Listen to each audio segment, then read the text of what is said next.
for how bad this road is? I couldn't make the left.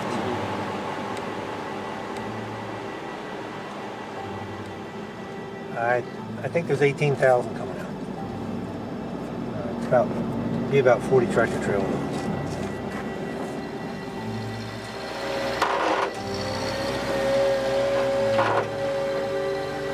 Now we go out and straighten boxes, straighten covers, make sure our count's right. And a little more than we did last year, but 2 years ago we did 64 trailer loads. So we're just a little bit of it. It's the biggest annual move of bees in the world. We got them in time. 180, 280, whatever it is, right? This year. Now we can get some sleep.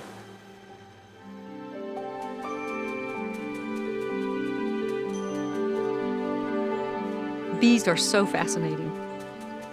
When you first go into a beehive, you're like worried about getting stung. And then as soon as you start watching them and seeing them on the combs, communicating with each other, all of the chemical signals that keep the worker bees doing the right thing, it's just so fascinating, so complex. And it mostly works until we get in the way of it.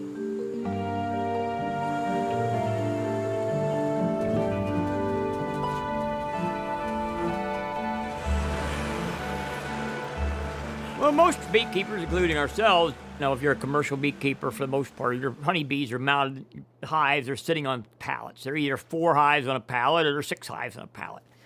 And everybody's got forklifts, all-terrain forklifts, bobcats, swingers, articulated loaders.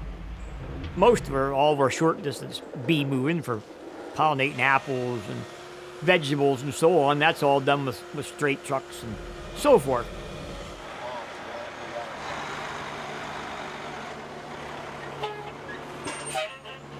Now when we start crisscrossing the United States, that's all done with one semi. Most of the public out here has probably seen loads of bees going down the road and didn't even know what they're looking at. Just looks like something covered up with a big net. Most of the bee moving all is done at nighttime. The bees all come home in the evening and come in after dusk. So we wait till the bees are all home, and then we go out there and load them and send them on their merry way. And so when the semi-truck gets to where its destination, there'll be a beekeeper there that's going to unload that truck and put them out in the almond orchard, the apples, the blueberries, or what have you. The farmer basically pays us for bringing the bees in. It depends what the crop is. Almonds in California, the going rate right now is anywhere from $165 to $225 a hive. And that's for a period of, 5 to 6 weeks while the almond bloom is.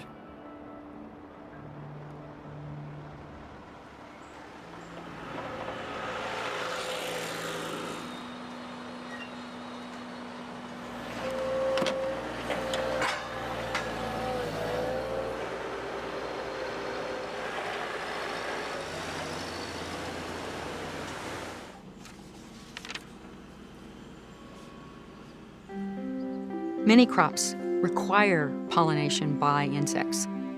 And because the native pollinators who used to be here are no longer in large enough quantities to do that pollination, the managed honeybees have stepped in to take the role of pollinator.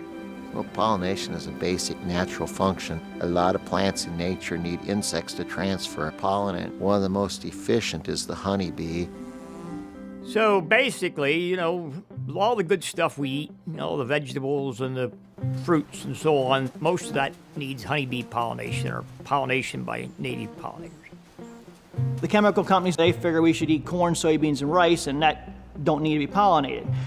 And that's what they think we ought to live on. But if you like your fruits and vegetables and your nuts, a lot of that stuff needs pollinated. A lot of wild insects can do the job, but not as well as bringing in a commercial beekeeper to put down 1,000 colonies in one area and give a good blast to the pollination.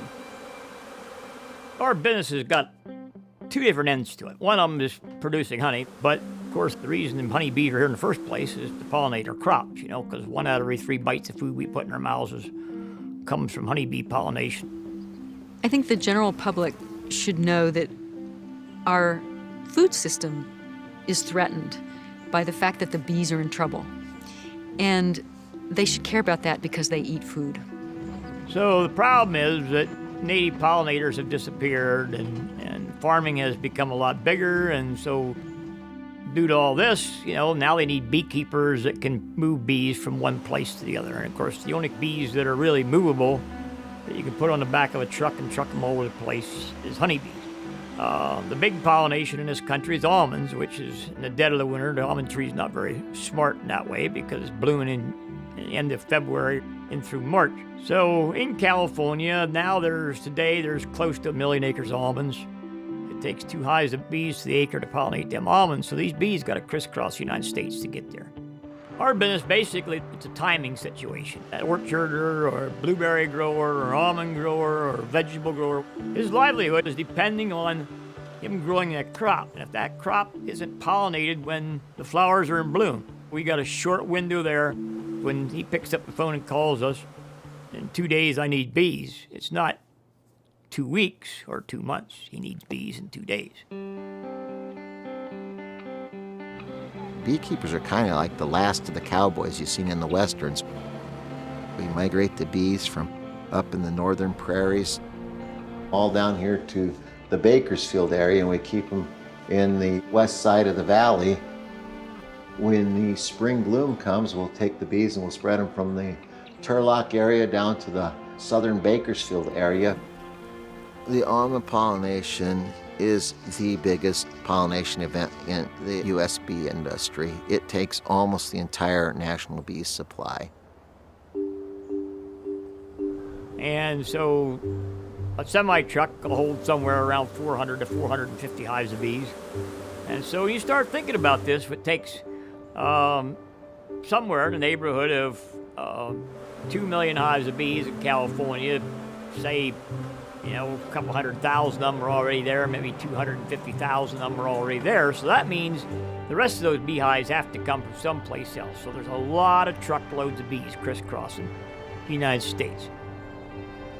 Our honeybees get picked up and moved almost 22 times a year. And a lot of people think that this is one of the reasons why our bees are not surviving like they used to. But we've been pollinating fruits and vegetables and nuts since the 70s, 60s, 50s. And we haven't had these kind of losses. It depends on whose numbers you look at, but the USDA numbers say we have somewhere around 2.6 million hives, and the Bee Informed Partnership out of Maryland's been losing 30 to 40% of our hives, so a 30% loss of there puts us down to about 1.8 million hives, and that's about what the almond industry takes, so we're almost at 100% utilization of the bee supply.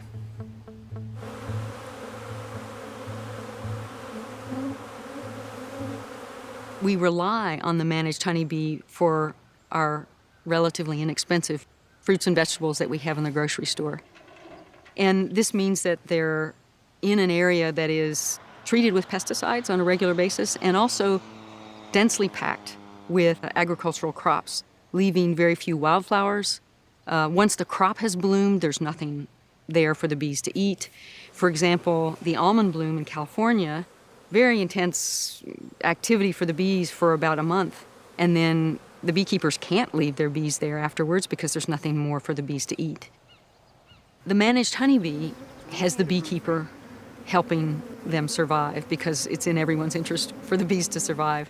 And so they do move their bees to places that have good forage, away from threats, although that's not always possible.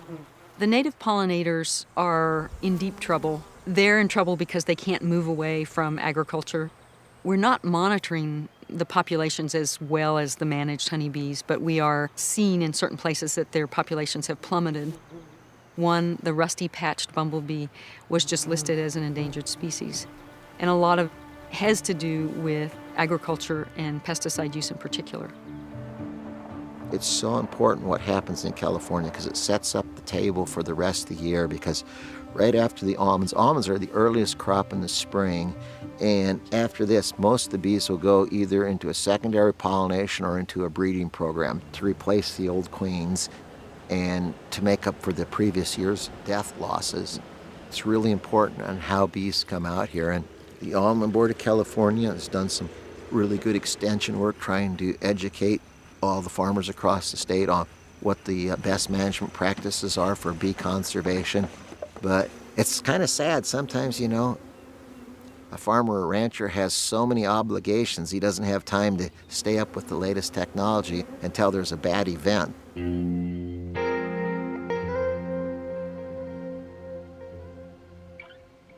Bees are important for all kinds of reasons. They're important because we're not capable of making all kinds of things grow by ourselves. It's not some kind of magic. It's a deep biological process of which bees are a part. But bees are also important to us because they're a very good kind of sentinel signal for the trouble that we're in. There they are every day out in the world, foraging through every corner of the rural landscape. If suddenly one year 25% of them show up missing, that means there's something wrong with that landscape. There's been a pretty dramatic change in agriculture over the last 20 years or so in the types of pesticides that are being used. In 1996, Congress passed the Food Quality Protection Act that required a reevaluation of all of the existing pesticides. And the ones that were really a big target because they were so problematic for worker poisonings were these nerve toxins called organophosphates and carbamate pesticides. Those have dropped dramatically in use. Many of them have been pulled out of the system altogether. And what came in to replace them are a group of pesticides called the neonicotinoids. And starting in 1994, the first one was registered in the US. And every year, more and more crops and more acres are treated with these types of pesticides. These are very problematic for bees. And while the organophosphates were highly toxic to bees, they degraded relatively quickly. The neonicotinoids take years to degrade in the environment.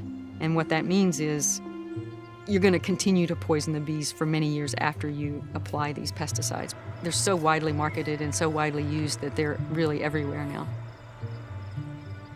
Neonicotinoids basically work by breaking down immune system, causing insects to lose their memory, make them sick. Whether it's the insect or it's a human, you know. Your immune system's broke down, you don't want to eat. And that's exactly what we got going on inside these honeybee hives. And eventually, you know, we're going to somebody's funeral. Bees, it turns out, are very good at picking up pesticides in the environment. It seems like even the smallest amount of pesticide, even if pesticides have been sprayed months or even a year or two earlier, there seems to be residues in the environment. And the bees seem to pick these things up and actually bring them back to the hive. It was shocking how much pesticide and the diversity of pesticides that we were finding. Herbicides, fungicides, growth regulators, insecticides, all of them showed up in samples that we collected and looked at across the country. It was disturbing. Most pesticides are lipophilic, meaning they want to dissolve in a fat, and so pollen and particularly wax are fats. Wax, it turns out, is almost like a fossil record. The wax combs that the bees live in, that they put their food in, that the brood is produced in, accumulates and holds on to these pesticide contaminants. And so it's very hard for a beekeeper who's doing crop pollination to protect their bees from pesticides. Very hard. The effect of pesticides on bees of all sorts, our native species as well as honeybees, has been documented in North America. And now it's being documented worldwide, and this is a real concern that pesticides seem to be playing a key role in the downturn of our bee populations. The fighting man came home. Families that had been torn apart were... Something changed after World War II in America for agriculture. The advent of synthetic chemicals that could be used to poison insects was a big one. Man fights back. Modern insecticides have come into being as a hoped-for poison gas to stop the enemy. The stakes are high. Millions of dollars of valuable foods stand as the reward. And synthetic chemists taking chemicals from the paints and pigments industry and other industrial uses and evaluating those for their potential use in agriculture really accelerated the development of synthetic pesticide production. Natural molecules like nicotine and pyrethrums that have an inherent property for killing insects, could those be improved upon? And the answer was yes, and without any other regard about placing that chemical in the environment might mean short-term or long-term. At first it seemed like this was the silver bullet. There are major differences between the United States and Europe and other places in a philosophical basis by which risks for pesticides are evaluated. And in the European Union, the precautionary principle, which states that if we don't understand fully the risk of using something, we should not use it until we have that greater understanding. Whereas in the United States, without the precautionary principle, we say, well, let's take the risk and we'll find out if it's not working and readjust. And that's a matter of law that the EPA's bound by, but I would really like to see us reevaluate that situation from a policymaking standpoint. I mean, nobody's looking at what damage we're doing here to our environment. Some of the stuff we're using is a neurotoxin that's going to destroy our health and children and everything else, but we're spraying it because somebody has more say and more power than we do.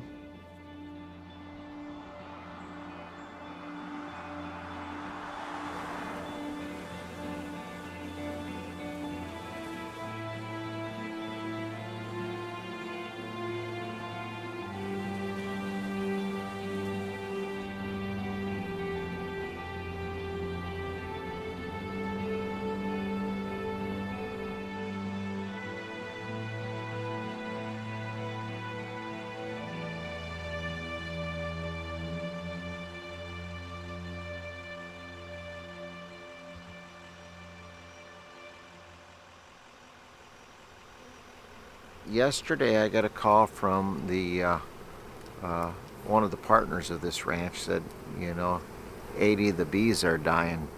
Come up here and figure out why. And so jumped in the pickup and came up here, and it was very obvious it was an acute bee kill, some type of insecticide or fungicide or some synergistic reaction with chemicals around the area was killing the bees. They were dying today as they were looking at them. And the first sets they were looking at, we seen bees laying on the ground. We found a queen staggering out in front of a hive. Anyway, that's what we want to do, is find out what's affecting it. This family spent a lot of money for these bees, and they're counting on them for their pollination. And it'd be terrible to think that they were doing something that was completely legal and by the book, yet it was hurting the bees. And if a neighbor was being sloppy and hurting the bees, that'd be really bad too. But something's definitely hurting the bees. How many are you here? We just finished 8 here. Okay, that's fine. Yeah. That's fine. Good. And that'll Good. give you enough to compare. Well, when they do the chemical analysis, I know, they'll have enough to tease out a difference. Nobody's going to want to admit that this happened because, this man spent hundreds of thousands of dollars to rent these bees, and he has probably millions of dollars worth of nuts at risk. And the guy down the road is not going to come up and say, hey, well, I put a cocktail on my apricots that happened to kill your bees. Or nobody's going to say anything like that because they don't want the liability. So anyway, it's really hard to track these things down. That's why we have to have lab work done. So, it can be prevented.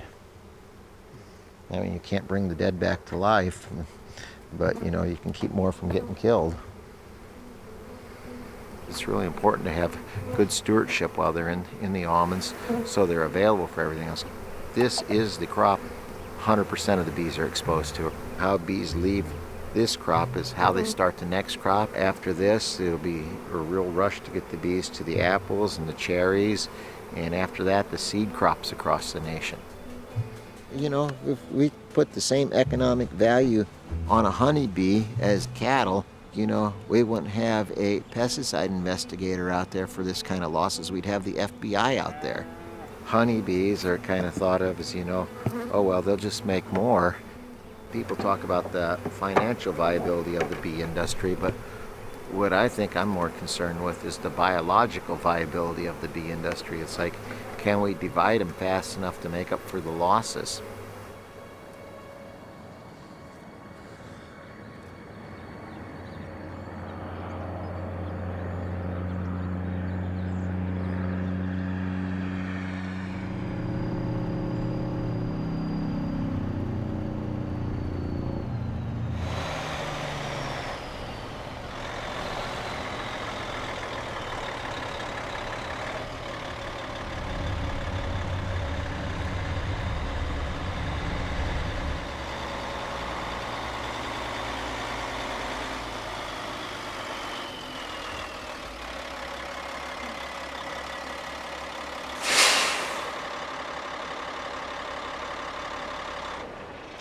shut that thing off, make less noise.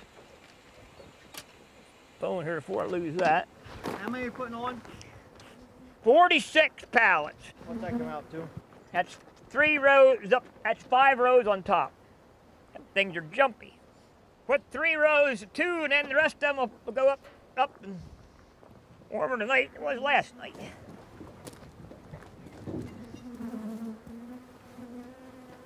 They're kind of pissy. What are you gonna do to get them all pissed off today? You took 300 hives out here last night. What do you expect?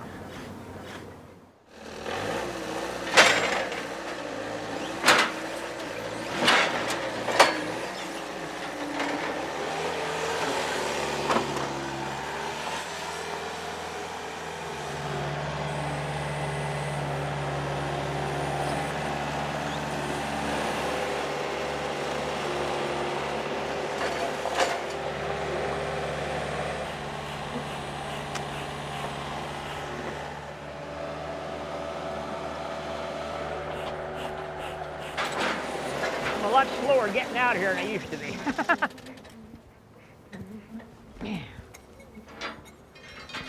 Just throw some straps for them down the road. Hold on.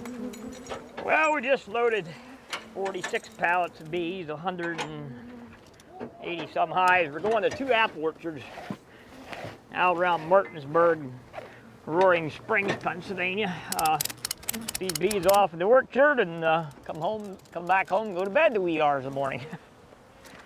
Spring came early this year. Wasn't supposed to, but it did. Apples are just roughly 10 days early. Neil, the guy we're going to tonight, told me, he had some early apples out. He wasn't really much worried about them because he's got quite a few native pollinators around there.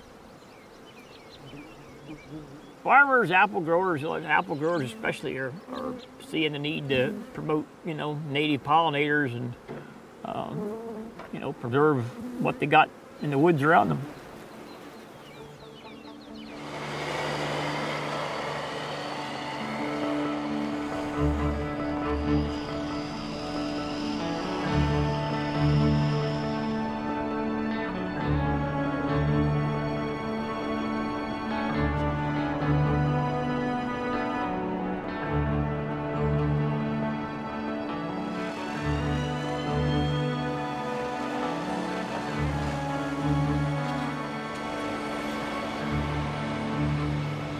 Like peaches, cherries, apples, they have to have so many degrees below 40. Peaches have less requirement than apples. Apples have the most. Most of them had around 1,000, 1,200 hours below 40 degrees to bloom. And once you reach those degrees, they can come anytime. So if it's a cold winter, they already have their chilling requirement in by early March. So as soon as it warms up, they're ready to move, and that's what happens. We're gonna go to another place and let 10 more off, and then that'll be all for me.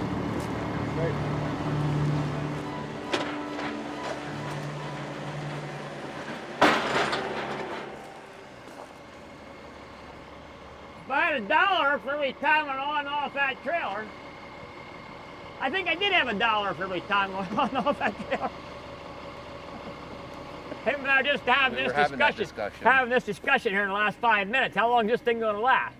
Oh, I would say we'll have until probably the end of next week at least.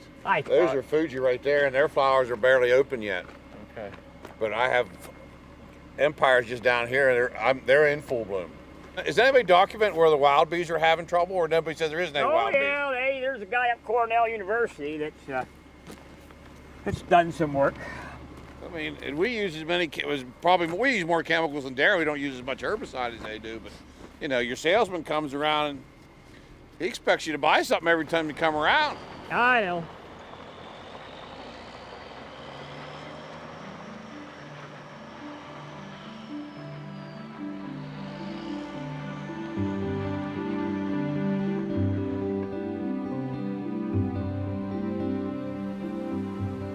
Is it possible to grow fruit without insecticides and fungicides? Well, yeah, it is. Probably not the fruits we have today because, obviously my great-grandfather and great-great-grandfather were growing fruit and they didn't have pesticides. I don't know what the yields were, and I'm sure there were some disasters. But You know, the consumer today is so used to a perfect piece of fruit, and they can get it year-round. I don't know that they'd want to go back to the varieties that were growing that are resistant to insects and diseases. You know, the consumers in those days that before pesticides would put up with, you know, a mark on an apple. They would just be happy to have a piece of fruit. Fruit growing without chemicals, I'd be happy because it's a major expense for me. That and labor are my two biggest expenses. And if I could cut way back on my use, I would tomorrow. And we don't use any more than we have to, but we have to use it to get the fruit that we want, that people want to buy. Varieties that we grow are Ginger Gold, Gala, Honeycrisp, Golden Delicious, Red Delicious, Macintosh, Fuji, John O'Golds, and Empire. If we start now, start in spring, you know, the trees will come out in the spring when it warms up, comes into bloom. When the bloom starts to open, we want bees to come in to pollinate. Because if we need pollination, we need to move the pollen to the ovary, because then it grows down, that's what forms an apple. Well, the bees are one of the most efficient ways to transfer the pollen from the flower to flower. On a typical apple bud, when it comes open, there's usually 5 to 6 blooms on that bud. But there'll be one that'll come out first. It's called the king flower. That's the flower that we would like to set, because that gives the biggest apple. If that sets like this one, I'll just pull this off. If they all set, there's 5 apples. If they would all set, there's 5 apples on there. And that's more than I want. I only want 1. So I have to have some come off. We do mostly chemical thinning, and it'll cause your fruit to fall off. We don't do any flower or blossom thinning, as they call it. This here will be the stem of the apple. If this develops into an apple, this would be the stem where it's attached. And this round part at the bottom here is actually the start of the form of the apple right here. Well, we have to put on a fungicide, which is for disease. Apples get disease. They get disease on the leaves, and then that transfers onto the fruit. I know there's some work being done that some of the fungicides are not good for bees. As far as I know, they're okay. And then we have insects. There's a whole list of insects that attack the trees and the fruit. And if we don't control them, then we have problems. And there's some insecticides that you can use that are safe on bees. My policy is when the bees come, we don't put any insecticide on them. I know when I grew up, the fruit business was very seasonal. Strawberries were in strawberry season, blueberries were in blueberry season, raspberries were in raspberry season. You didn't see them till the next year. With the worldwide production and transportation, you have strawberries, blueberries, raspberries year-round. You know, you can go in the chain store and find these things, and you have such a plethora of fruits that we never saw before. Fruit is much more available than it was in the past. So I think for that reason, people don't understand the seasonality of local produce.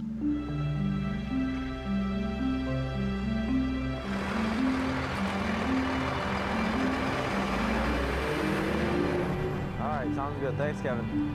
We'll talk to you later.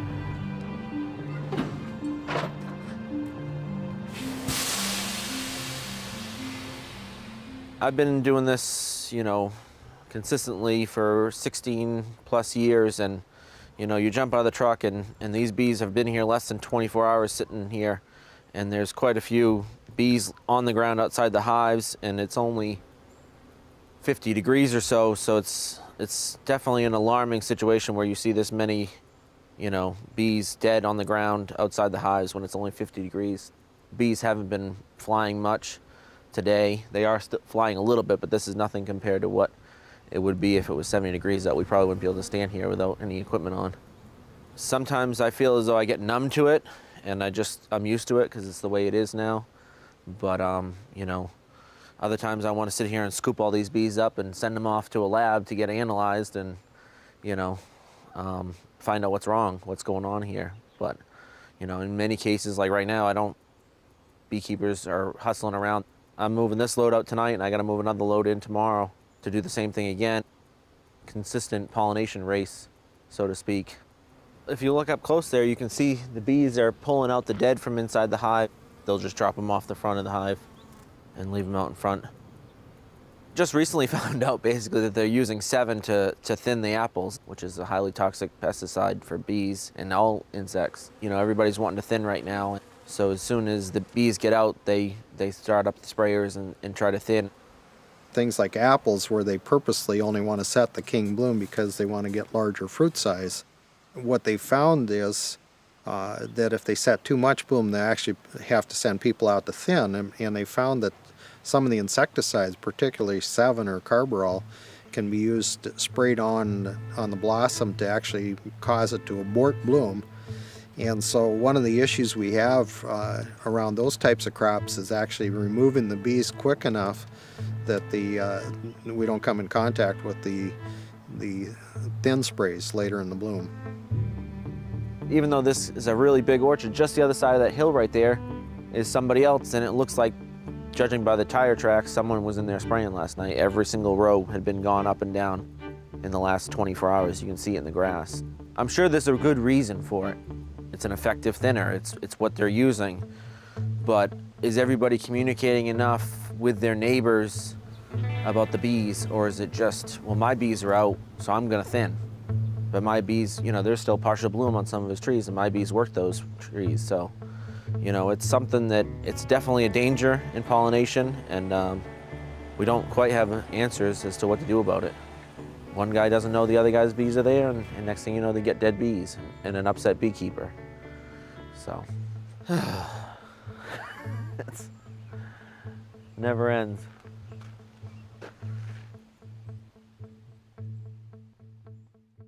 Populations of honeybees are dying at levels that are unprecedented and very concerning.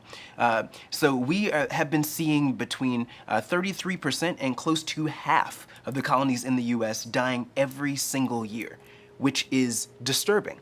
But the numbers of colonies in the US have been able to hold steady because we then split the colonies that survive and we recoup those losses. We're doing it because we have to, but our hope is that eventually we can stop splitting colonies, which is not a sustainable way of keeping them, and get back to a time where we had acceptable levels of loss at 10% or lower. One of the things that they're not really looking at, not telling you, is that beekeepers have changed a lot of their management. Everybody is replacing queens, you know, at an unheard of rate. So we're up at the bee yard here. We're going to put in some queen cells into hives that we split earlier. And that's what this in this box here is. It's some attendant worker bees and a couple frames of honey for feed. And then we purchase queen cells from a beekeeping operation that raises those. So what I'll be doing is I'll be taking these and I'll be installing 1 queen cell per hive that we've split. And you can see the queen cell, you can see the bees working on it. We'll put the queen cell in each of the hives. I go back to the days when you put a queen in the box and she was there for years. I mean, literally 3-4 years. And you didn't requeen a lot of beehives because they normally requeen themselves. Now it's a different story. You requeen them or you got a dead beehive. A lot of guys are out there carrying 100 queens with them every day. You know, maybe they don't use 100 a day, but the next 2 days they're going to use that 100 up, and they got another 100 coming. I mean, you know, sizable outfits. About 320 hives that we're going to assess which half the queen is in and confine her where we know where she is, and then this evening we'll move off those queenless halves so that we can establish a new hive, put queen cells in them in the next few days. They're keeping the losses at bay, but I can remember the days when I ran 1,500 hives of bees by myself. But them days are over. I mean, there's just so much management. We ran bees on a let-alone system. I mean, the more you left them alone, the more honey they made. Now, if you leave them alone, they're dead. I mean, you just basically gotta be in them things about every 2 weeks to, you know, if queens are starting to fail, then you be popping a new queen in there, or you got an empty box. We start a new hive by combining the frames of brood from several different colonies. Bring your camera in quick here. There's a varroa mite on that drone larva. Red-orange fleck there on the larva here is a varroa mite. They were accidentally imported Varroa destructor is public enemy number 1, by far. It was a parasite in Southeast Asia, and around the 1960s, it started making the spread around the world. Now it's present pretty much everywhere honeybees are kept. It's a small little mite that, if you compared it to the size of a human being, a 150-pound human being, it would be like having a tick the size of your fist. So it's a huge parasite relative to the bee's body, and it literally just pokes right through the body wall of the bee and feeds on it, both the adult bee and the developing bee in the larval or pupal stage. Mites carry viruses. They transmit viruses, and they also, we know, suppress the immune system. So it's like a double whammy for the bees. You can kind of imagine it as a triangle. There are parasites at the top of this triangle, pesticides, and poor nutrition. There's a lot going on, but it seems like they're all related to each other. Most bee populations can deal with one of these issues, but they can't deal with multiple ones at the same time. Example of this is the interaction of Varroa mites and pesticides and viruses. The mites are parasites that weaken the bees. They weaken the bees and make them more susceptible to pesticides. The pesticides further weaken the bees. They reduce the population, the number of bees that are in the colony, and that gives you a lower force of bees to actually go out and retrieve food. So you have this sort of feedback loop where, if you have high pesticides, virus titers can go higher, Varroa populations can go higher, which can transmit more virus, and then you can get into this cycle that your bees are unable to cope with. The big problem with the mite is, how do you get rid of a bug on a bug? We think we put a chemical in there to treat the mite, and we're going to kill the mites. Well, a lot of times, sometimes it works and sometimes it don't. And that's where you get yourself into deep trouble. Because you either treat for the mites or the mites put you out of business. It's just as simple as that. It's one straw too many. You got mites, you got virus, you got, poor nutrition, and then you have pesticide exposure on top of that. It's more than we should expect of any organism to survive. What is happening with bees right now is not colony collapse disorder that we saw over a 3 to 5 year period. Rapid loss of bees from a colony, and the brood's left behind, and usually the queen is left behind. That's CCD. So many people are so focused on CCD. CCD is a small little manifestation of this whole pollinator decline. It's much more rare than it was during those initial few years, 2005, 2006, 2007, 2008. It's really not what's important. Everyone uses this CCD to mean whenever a colony dies, and we're seeing colonies die for a lot of reasons now.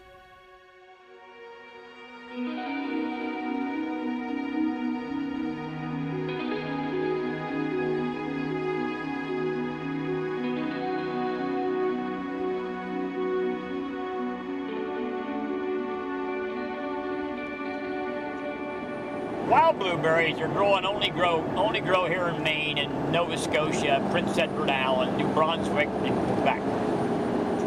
Annual event. Been doing this for 30-some years for this company. So the bees are being brought in middle of May. They'll be here until early mid-June, somewhere around the 10th, 12th, 14th June. The blueberries will be done blooming, and we'll get them out of here and take them on over to New York or wherever they got to go to produce honey for the rest of the summer.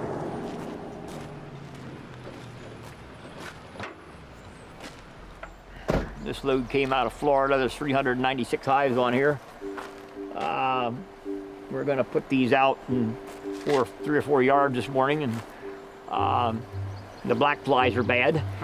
Oh, we're affected by commodity pricing everywhere. Almonds, apples, blueberries, everything. If they don't ain't making any money, they can't afford to pay us or don't want to. It's just the way life is. You got a record bar?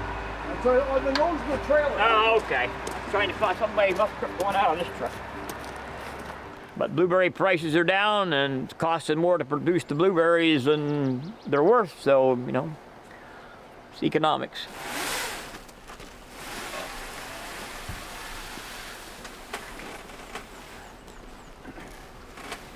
Well, I guess we won't get it off quick. Yeah, last night 2 tractor trailers came in. Both of them were Dave Hackenberg's bees. We put about a third of them out. This morning we put another third out. tonight we'll finish that load, those 2 loads up. This road didn't get any better since last year either.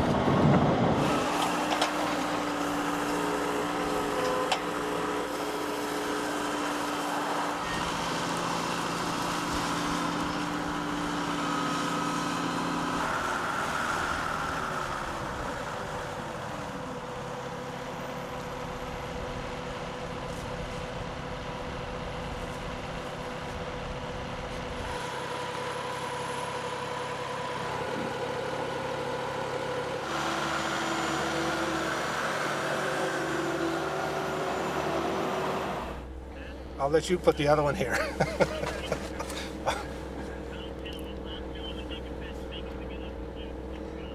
Yeah, the other one will go in a big hole. Okay. There's no place to turn around. It's nothing but a rock pile, and you got to fix the fence. His fence is there. I got to put his fence up. You know, that's up. I got to put the bees in the fence, and I got to get the fence closed up. I don't want to talk to you. He sits by the window because it's the only place in here gets cell service. I mean, I started out to put bees in the first yard, and there's spray rigs in the first yard. And where I wanted to unload the truck, there was they were filling spray tanks and had their tractor trailer and all their spray rigs. Well, them pancakes sure ain't mine, because I know better than eat pancakes here. You'll be full for the rest of the day. I can't handle that much pancake. Did you guys have less bees this year brought up? That's like the rumor that's been going on, so I was Yeah, wondering. it's not a rumor. So, because I Hey, know. cut her way back. So, how much did they cut you guys for? Cut her off. I mean, they cut her. They got rid of, just left a bunch of people go. So, because I know a lot of people have been worried about like blueberry price and everything and cutting Oh, yeah. bees and stuff. Yeah. So.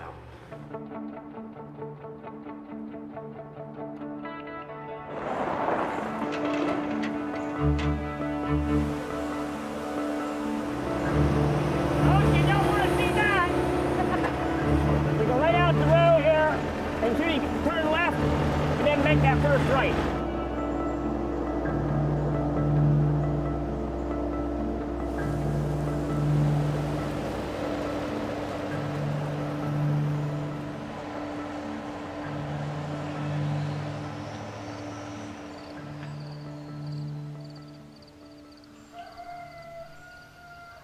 We can learn a good deal from bees about the health of the landscapes that we inhabit. And sort of secondarily, we can learn a good deal about the folly of setting up our agriculture in quite the way that we have. It looked so efficient and concentrate everything in the ways that we've done it. But that turns out to be a false efficiency. It is the cheapest way to produce pork or corn or whatever else. But that cheapness comes at a high price, and that price is the loss of the agricultural diversity, redundancy, resiliency that is really beyond price. It's the thing that we've built up over 10,000 years of agriculture, and now in a kind of 100 years of industrialization, we've managed to get rid of most of it. The Industrial Revolution in the early 1900s was founded to take people off the land, bring them into cities and into places where there were other kinds of jobs that could be more profitable for them.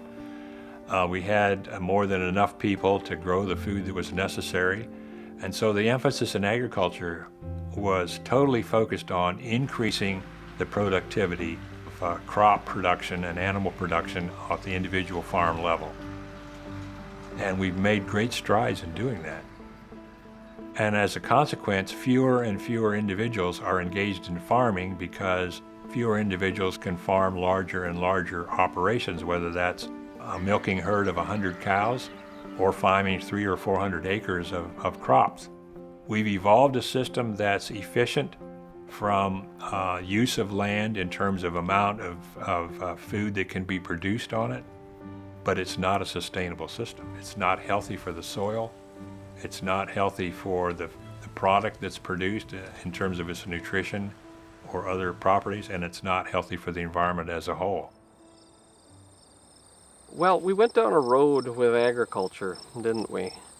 And that road said that the only way to be a successful farmer was to have clean fields and control of your land, right?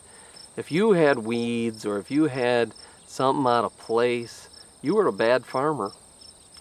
And the easiest way to maintain that, as that perception started to increase, the food production system became simpler and simpler and simpler. And the only way to maintain a simplified system is with more and more jugs. You know, maybe it's fertilizers, maybe it's GM plants, maybe it's herbicides, maybe it's insecticides, fungicides. Simplify it, control it, right? And that seems to have worked for a long time. But the cracks are really showing through in the ice right now.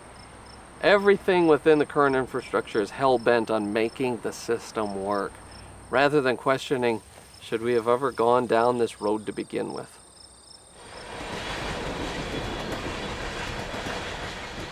In the year 2000, the only corn you saw in eastern North Dakota was silage corn, and there were a few soybean fields, but not very many.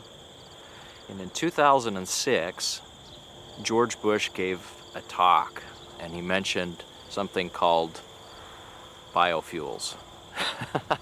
And as soon as that happened, the renewable fuel standard was created. We saw massive changes here in North Dakota. Now, the two predominant crops are corn and soybeans. And we have lost many, many opportunities for producing honey due to those changes. A lot of the grassland, a lot of the conservation acres, a lot of the more traditional crops have all been replaced with acres of corn and soybeans. When we were looking at mapping around apiaries in North Dakota, we were looking at the amount of grasslands and natural areas and stuff. And as those grasslands had all disappeared and turned into crops like corn and soybeans, there's very little fence rows or hedgerows at all. So you've got corn and soybeans that bloom, one time during the year, very little other forage out there. And plus you've got the pesticide exposure that comes with agriculture. A lot of them grasslands have not had anything planted on it for hundreds of years, and all of a sudden we have corn in areas that shouldn't have corn because of ethanol. And if they stop planting corn today, it's going to take 20, 30 years for that ground to get back in the shape it was to sustain life for all these wild insects, birds, and fowl and everything else. So we're not doing ourselves any good. Agriculture, is an interruption of a natural system, but it can be done thoughtfully as an interruption of a natural system with great benefits.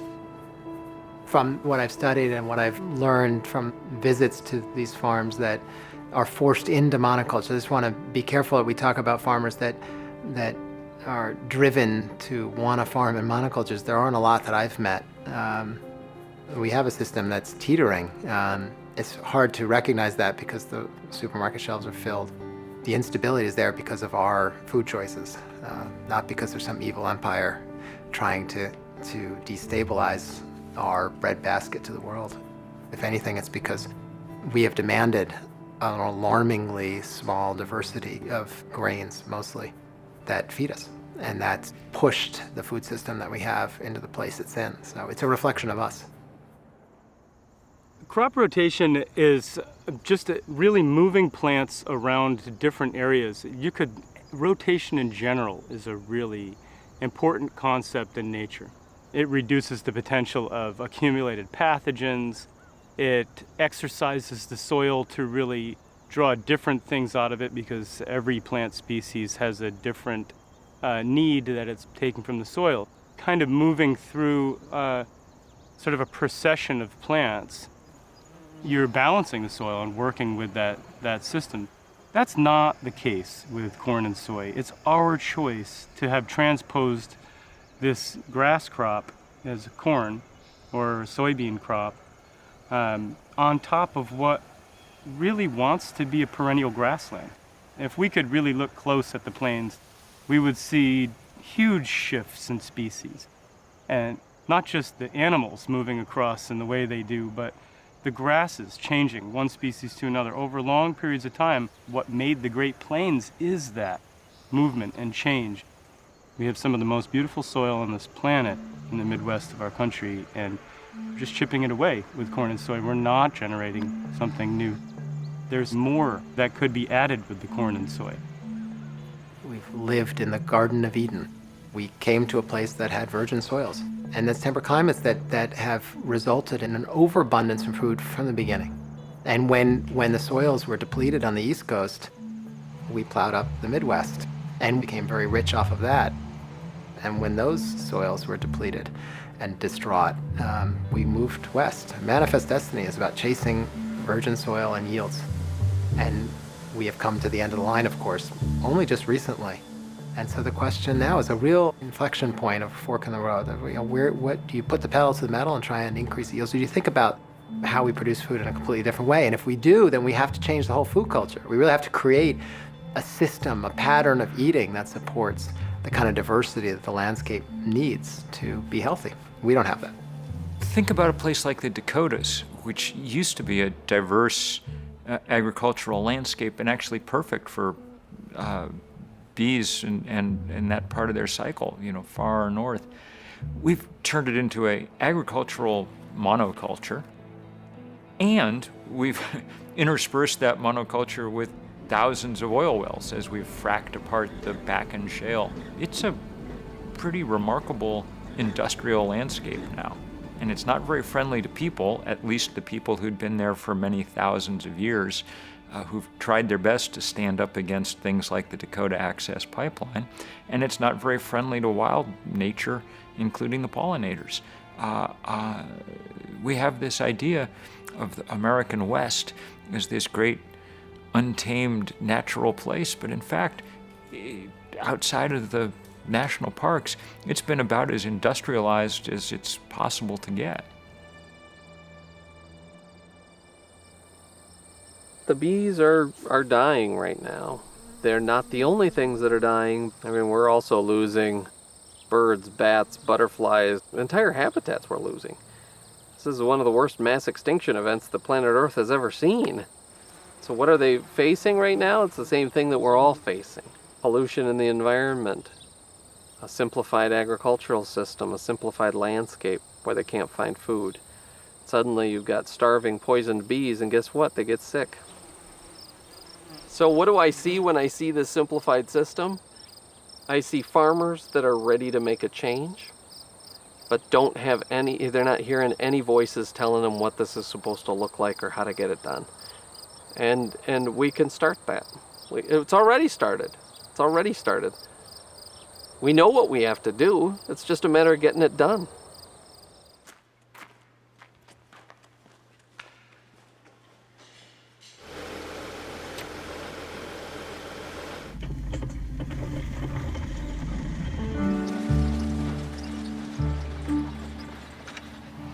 We got corn, soybeans, and small grains. We got some rye. We're growing some canola that's up along the hill up here.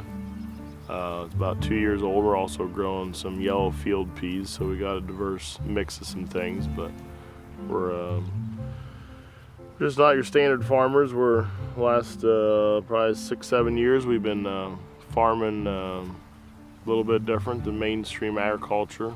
We've been trying to solve some problems we're seeing on some of our farms and bring it full circle and bring it into modern agriculture and not just be satisfied with status quo, I guess. And a lot of things are self-pollinating. That's why I think a lot of farmers don't recognize bees as an important issue, because, well, what do I need to worry about bees for? The rye pollinates itself, the corn pollinates itself. Farmers need to realize is that the bees are like one of the first line of defense of why they're disappearing. If the bees are disappearing, what else has disappeared already? Because we don't count anything else. And I think that's kind of the canary in the mine shaft of opened our eyes up to pay attention to what's going on in the fields. And people don't think about how pollination is important, but it's without pollination we wouldn't have nothing but a stalk here. So traditional farming guys have a break even on, they need to yield so much because I need to get 100 bushel of corn to sell for X amount of dollars to pay for my input costs to break even. Anything above that's good. That's the money you make. But everybody gets focused on yield, yield, yield. We need more yield to make money. And in my book, it's not all about yield. It's about being profitable on the front side with keeping your costs at bay. Most farmers would be freaking out by this crop that's standing here, and I'm just tickled to death that this is still here yet. This rye is going to lay down, create a mat on top of the surface. It's going to create habitat for insects, but it takes some management. And the problem is this isn't simple. This is outside the box, and farmers want to be in the box. They want to buy it in the jug. They want to buy it in the bag. I don't want to buy it in the bag or a jug because that all costs me money. Yes, cover crop seed costs me money, but it's about learning how to work with nature and allowing our plants to work for us. This was a soybean field last year. And as soon as the soybeans come off, we get right on it with the drill and plant the cover crop. And it's the multi-species. Because they call it multi-species. It's the crimson clover, the vetch, the sweet peas, the rye. He's going as much as 7 and 8 different varieties. Just he's always trying something. But yeah, here we got vetch, the purple flowers, and then crimson clover. Right here's the vetch laid down, and they're all the natural fertilizer.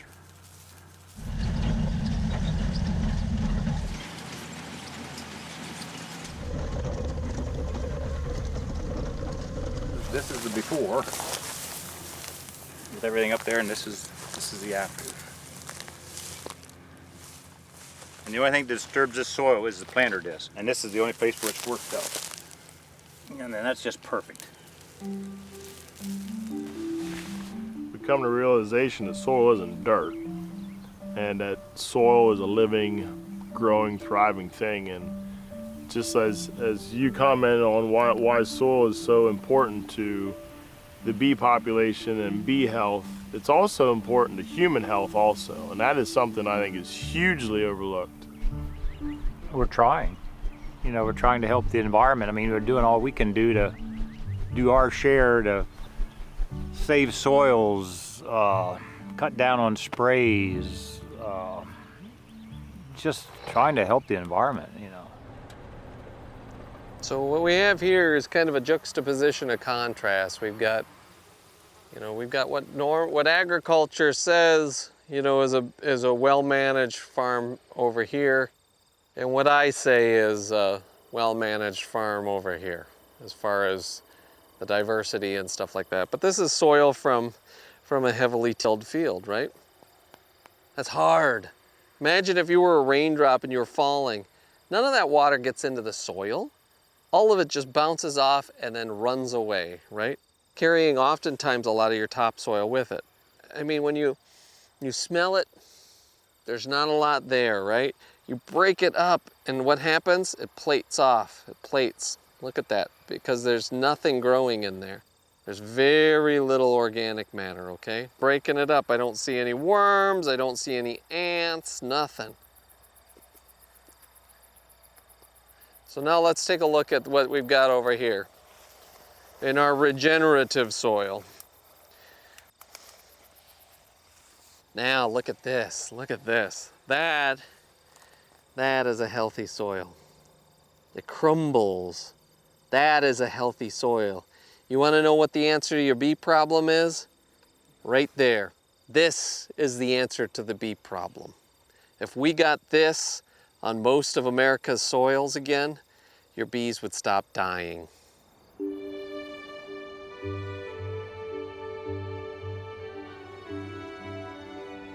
Well, we're sitting 25 miles from New York City in the middle of a working farm and education center that explores the intersection between animal, vegetable, and grain agriculture and the dining table, the community around food. And how do we promote good agriculture, and how do we talk about it and inspire others to do this kind of system in other regions of the country and the world. We want to generate health in this space, first with the soil and the environment around it, and that all areas, not just the production, are really our focus. We recognize the value of habitat and the value of buffer and diversity and rotation and soil health as sort of components to long-term sustainability in the face of climate change. These systems are much more resilient. Protecting the land around us, protecting the soil under us is really our obligation. And from that, we get delicious, nourishing products. Diversity is useful because nature is complicated. Evolution has produced an enormously intricate and interesting world around us, with billions of niches filled by different creatures doing different things. And the human effort to simplify basically is an effort of pulling out as many of those pieces as you can and seeing what you can get away with.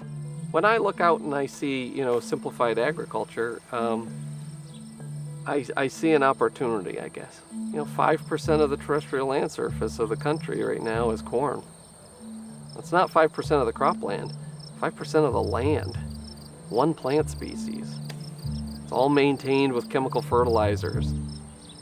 Most of it's genetically modified. Almost all of it's treated with glyphosate. Almost all of it's treated with neonicotinoid seed treatment. One corn seed has enough neonicotinoid seed treatment on it to kill tens of thousands of bees. There is a real sense of urgency right now. Climates are shifting because of how we're producing our foods. Pollution is rampant right now because of how we're producing our food. That also gives us an opportunity, a large-scale opportunity, because our food production system is so extensive, to solve these planetary scale problems.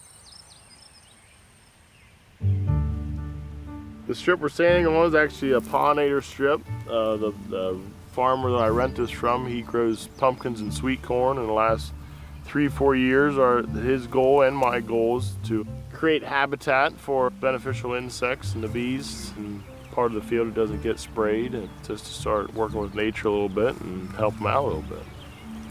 He takes pumpkins to local produce over here, and they want to know how much time he spends washing his pumpkins, and he said, I don't wash my pumpkins hardly anymore because they're all clean, because they're laying on top of this rye. And they said, well, you're full of mud, you can't no-till pumpkins. And he's like, well, come to my farm. What we got here is, this is going to be a pumpkin field. So about a month ago, we came in and we planted an early pollinator strip, which was buckwheat and mustard.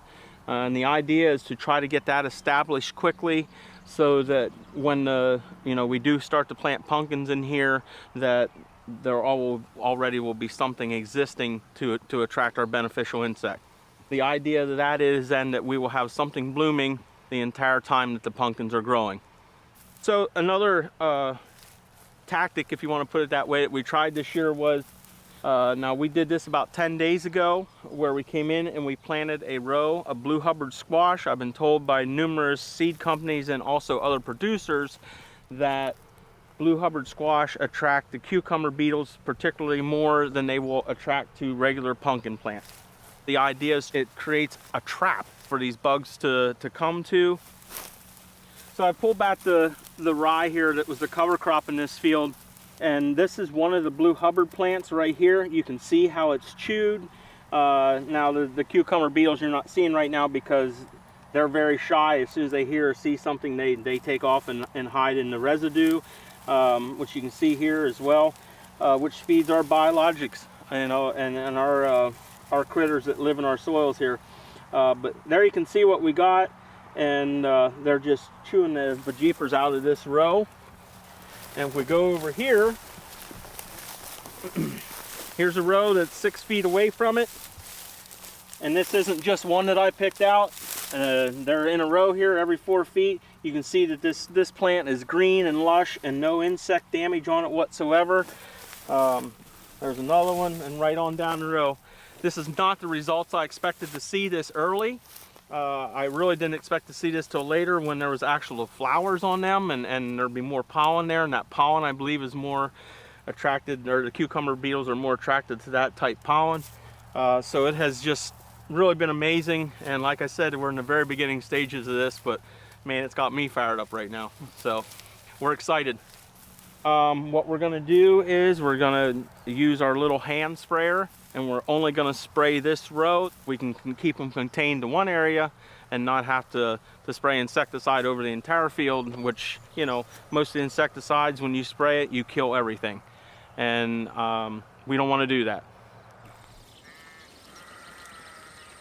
Regenerative farming is, number one, is the future of our food production system. I don't see any other way around it. The principles seem to be consistent.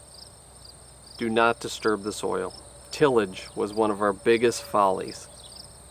Number two, there should always be a living root in that soil.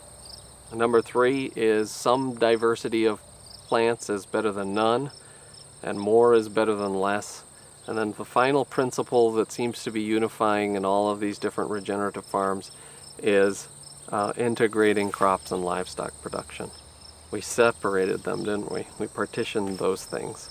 So now we ship our grain from our cornfield over to a feed lot and shove it down a cow's throat, and then we have to pump the manure back over onto the crop ground, and it's like, what on earth happened here? When really all the cows want to do is just eat grass to begin with. It's also an opportunity where everybody wins. The farmers win, the beekeepers win, rural communities are regenerated, natural resources are rebuilt. When these farmers start to adopt these really innovative practices, then they become the mouthpieces. They have so much more credibility than a scientist does with their neighbors. You know, there's a relationship there and there's a trust there. And seeing is believing.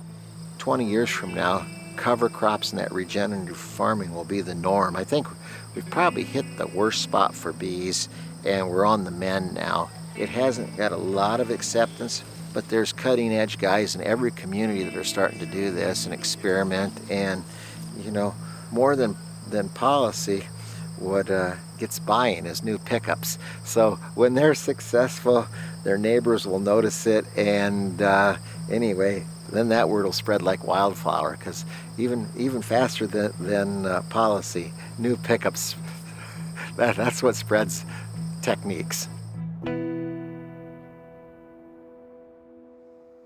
We probably ought to talk a little bit about EPA, because, you know, EPA, in my opinion, is been co-opted by the people they're supposed to regulate. EPA should be taking care of protecting our environment.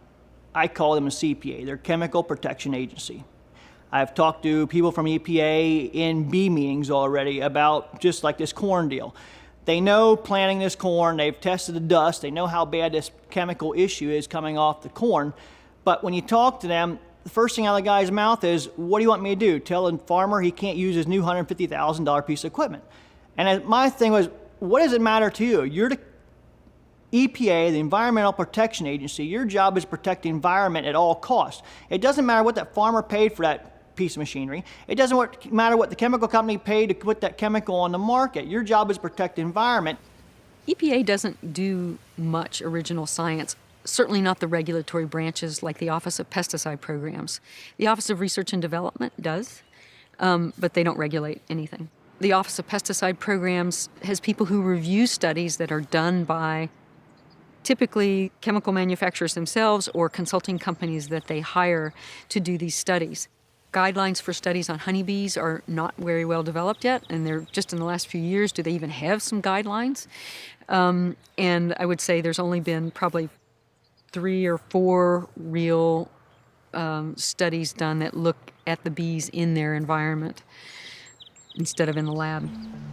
I think there's infighting sometimes in the EPA, and some are looking out for the money stream to the political appointees who, you know, answer to different politicians that want donations, and then others are very concerned with science and policy and you know, making sure we get good science. And I think there's sometimes an internal fight, and we as citizens and taxpayers don't get the best results when those internal fights are happening. Rules got changed at EPA. Instead of registering a product and making sure this product's okay, we call the come up with a new thing called conditional registration. Here's the packet. We did the research. We want a conditional registration. The rules read that after this product's out there, EPA has to review it, and it can only be there so long with conditional registration. And they just go on like that for years. Nobody ever does any more about it. Sometimes, you look and think, well, is there a great cabal? And I don't know if there is or not, but it does look like a lot of times you have the what's called, I guess in political science, the captured client, where the regulated ends up controlling the regulator. And it's the idea that a registrant that wants, or a manufacturer, that's a nice name for a manufacturer of a product, wants to bring a product to the market, so he'll write up the test and show the EPA the test he wants to do to test the product for its environmental impact. Then they'll give him the nod, yeah, this is a good test. Then he'll go test it, and he'll generate all the results himself, and then he'll give the results back to the EPA for evaluation. So, given that model, I think there's not a single person that couldn't be a Harvard scholar. It's like, I get to write my own test, I get to take my own test, and I get to turn the results in. It's like, I know it came about, on libertarian ideas, the person that benefits from the product should pay for the process, but, it's like giving yourself a speeding ticket. It's just not going to happen. Over the years, I've been to the EPA on many, many occasions, and of course, gentleman that's chief toxicologist for bear crop science. I meet him walking down the street. We're blocked from EPA. We walk in the door, walk through security, send our stuff through security, stand there in the lobby still finishing our conversation. The gentleman coming to get me, because somebody has to come down from upstairs to get me, gets me. But while we're standing there having a conversation with the EPA fellow, the bear crop science guy gets on the elevator by himself and disappears. So I said to my friend from EPA, I said, oh, how does that work? His answer was, well, they're like the angels. They come through the third-story window. So one of the problems we got here is we got, too many people know too many people.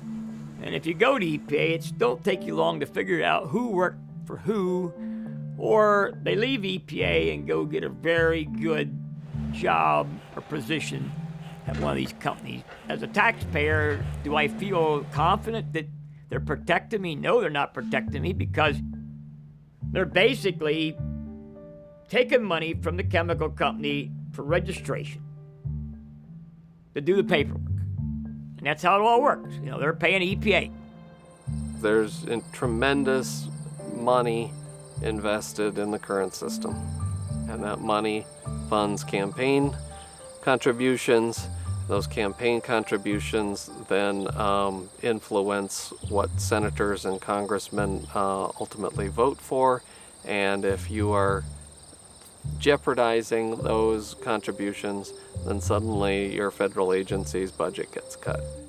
Good friend of mine at EPA says every time I go into a meeting and start raising Cain about something, I'm told to shut up. Just remember, if they're not around, you ain't gonna have a job. It's just that simple. The USDA, the FDA, the EPA, they're all government employees, and I think there's a solidarity in that. But the reality is that, no, they don't really. In my experience, I didn't feel like they were working together for a common goal. And especially the EPA and the USDA. The USDA's job is to support agriculture. The EPA's job is to protect the environment, right? And so when agriculture destroys the environment, then what happens, You would think that there would be a common mind on this, but the reality is no, at least not in my experience. My naiveness that this thing was going to be fixed in, a matter of time, that's, it'll probably never happen in my lifetime. I think the only way it ever gets fixed is the farmers themselves fix it.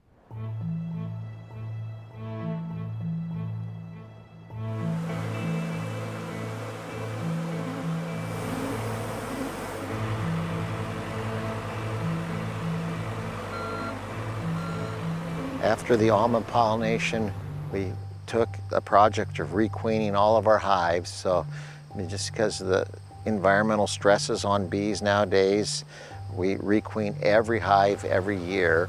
Concurrent to that, I had part of my men take bees up and pollinate apples and cherries in Washington, and then we brought those bees back down. And then after that, we began the spring and summer honey season. We're out here with bees, sweet honey, and we are treating them, putting some pollen pads on them, keep them healthy. Smoke makes the bees very mellow. The bees think that there's a forest fire coming, and so they start gorging themselves with honey and makes them really docile. We put bees on the citrus to make citrus honey. When we started bringing bees back here to make our wildflower, our clover, and alfalfa honey. And in June, we're finished spreading them out across the prairie here and putting on extra boxes for honey. And in July, we let the bees do their work and try and fill up those boxes. Well, we've been everywhere. Bees were in California, and then they came back to Georgia and South Carolina, and then they came back up to Pennsylvania, pollinated apples, and Pennsylvania here, southern PA, and out in western part of the state. And from there, a large portion of them went to Maine to pollinate blueberries.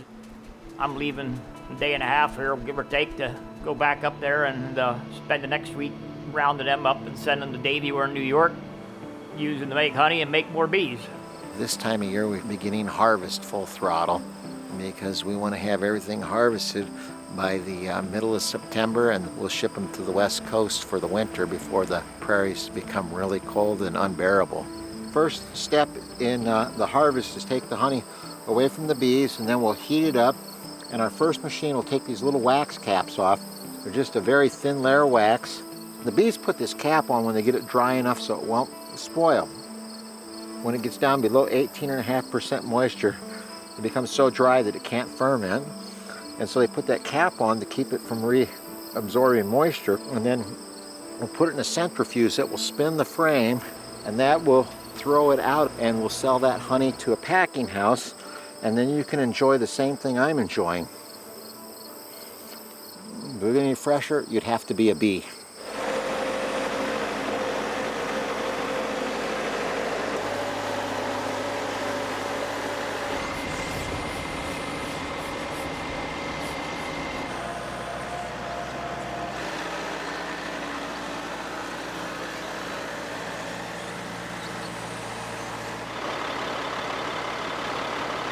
Well, we're getting ready to move south for the winter.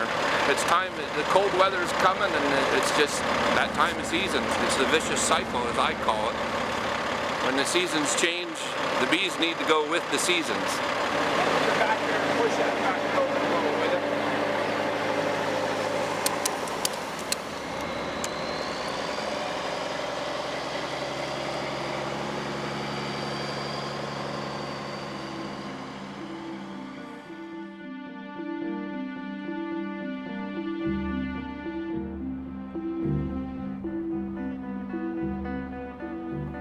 When I sit next to someone in a plane and they hear that I'm involved with bees, almost invariably they know there are problems with bees, and they want to know what are the problems and why is that important. And you know, the problems are many. We're working hard to understand them, and the importance is that our food system is dependent upon their role as pollinators. 1 of every 3 bites of food is a result of insect pollination, and that's something we don't want to give up. We ourselves have become users, consumers of pesticides. You can see that very easily when you go to Walmart, you go to Lowe's, you go to Home Depot, and the shelves are lined with pesticides, and particularly herbicides. So, you know, you think, well, herbicides aren't toxic, but herbicides are completely, in many places, eliminating the forage that bees require. Bees require flowers. They require nectar and pollen-producing flowers. And this widespread use of herbicide, not only in agriculture, but also by homeowners. Everybody wants a magnificent green lawn without a single dandelion or clover plant in that lawn, or a blooming flower in that lawn. That's a food desert for bees. If you want a green lawn, great. You know, let your front yard be green, and allow the backyard to have some dandelions and clover, and grow a pollinator garden. Herbicides, fungicides, and insecticides, all three of those categories are problematic for our bees. And again, it's not just honeybees, it's all of our bee species. So consumers may be curious as to how they can figure out whether a pesticide product may hurt bees or not. And I would avoid anything systemic. You could also avoid pesticides altogether. That's probably the best way. There may be situations where you find it really important that you have a particular tree that you want to save, in which case using pesticides that are approved for use in organic systems are generally much less toxic, and they won't be as persistent for sure as the conventional pesticides. The dream of having agriculture without pesticides is not a completely unrealistic dream, but it means that science would have to understand the complexity of biology far more than we do now. What the field of chemical ecology tells us or gives us hope is that if we understand the true complexities of the system, we may be able to use those complexities in a way that benefits us and is more sustainable than if we try to come in and overpower the system with an external chemical that doesn't belong there. Beekeeping has changed a lot in the last 10 years. In urban areas, in cities, people keeping bees on rooftops, keeping them on their balconies. It seems backwards to say honeybees do well in urban areas, but there's not as much natural forage as there used to be. So in cities, there's all these buffer zones, and people like to plant colorful gardens, so there is more natural forage. Research is helping us to better understand what habitat we need to create. And we're working right here with the USGS in order to better understand which of these flowers the bees are using, when they're using them, and what it's going to do for the hives. And that is going to be used to generate better recipes for pollinator habitat and conservation initiatives and policy. I think the bees provide, sort of this window into the natural world that people are very excited about, and they want to support this as best they can. And then that trickles down into, this renewed interest in understanding where our food comes from. When I started this job, it was basically older men who were keeping bees, even at the, backyard level. And they were desperate for more young people to get into beekeeping. They weren't so vocal about women, wanting to have women come in to the beekeeping arena, but there are now. And there are a lot of young people, a lot of new people, and it's very interesting. The older beekeepers are a bit flummoxed because they don't know how to deal with all these young people who are with new ideas and new approaches and the internet and where they're getting their information. And so it's been very interesting to see how things have changed. The success of what's happening with honeybees is education. It's going out in your community and talking to people about bees, about farming, bringing a beehive to your child's school. You're seeing more female beekeepers, you're seeing younger beekeepers, you're seeing kids taking the beekeeping course because they've read about the bees or they've learned and they want to help. They want to be a beekeeper. The U.S. beekeeping industry and the U.S. production agriculture, I think, would not have survived the last 10 years if it hadn't been for the hard work of beekeepers, just dedicated to beekeeping and replacing dead colonies and stuff. And so that's all come at a cost to them, usually personally, and in lost time and money and things like that. And a lot of people don't recognize that. So I think the U.S. beekeepers have to be applauded for staying in there when the losses were so high. Otherwise, they could have cut and run and just gotten out of the business, but they didn't. They stayed in there, and most of them have found ways to be a bit more productive, not as productive as they were in the past. But we're still facing some uphill battles in just trying to manage good bees and keep them healthy. Europe-wide, European Union-wide, there is a moratorium on use of neonicotinoid insecticides on bee-attractive crops. So any legislation like that comes up, the average person can make a difference by letting their legislator know that they want them to help protect bees, and that is a really important concept and is going to help them get reelected, perhaps, if they do support bees. So what can consumers do? Consumers can be aware of where their food comes from. Food is so available in this country and so cheap. We really have very little appreciation for what it takes to produce food. Our foundation, our history is built on agriculture and family farms. It's getting wiped out through big agriculture and big chemical companies. How do we bring a respect and a reverence back for the foundation of what the country was built on? And how do we do that in a way that's sustainable, that looks towards the future and future generations? Putting beehives in cities where people can go up and see agriculture for the first time, a lot of them for the first time in their lives, and to learn so much so quickly. It's the root of what Bee Downtown is doing in cities, is trying to just share education about it. There are so many fantastic beekeepers across the country, and if we can help tell their stories in cities, then it helps bring back a respect and an understanding for how much work goes into agriculture. A really simple thing people can do is just buy U.S. honey. It's cheaper to buy some of the foreign honeys, but to keep the bee industry alive and healthy, one of the things we need to do is just buy U.S. honey. If you know the beekeeper, go directly to him. If you're in a larger urban area and you don't have that luxury, source it and check the jar and make sure it says it's a product of USA. If honey is a viable alternative, we can keep the bees on flowers more. Supporting local foods and local farmers is, again, a great way to better connect with your community, better sort of see what's going on, in your backyard, as it were, and understand where your food is coming from. Also, as consumers, accept more blemishes on our apples. We can say it's okay. Right now, we want the perfect apple. We want the perfect piece of fruit. And what it takes to produce that perfect piece of fruit is a lot of pesticide, a lot of chemical pesticide. The perfect apple is not the perfect apple.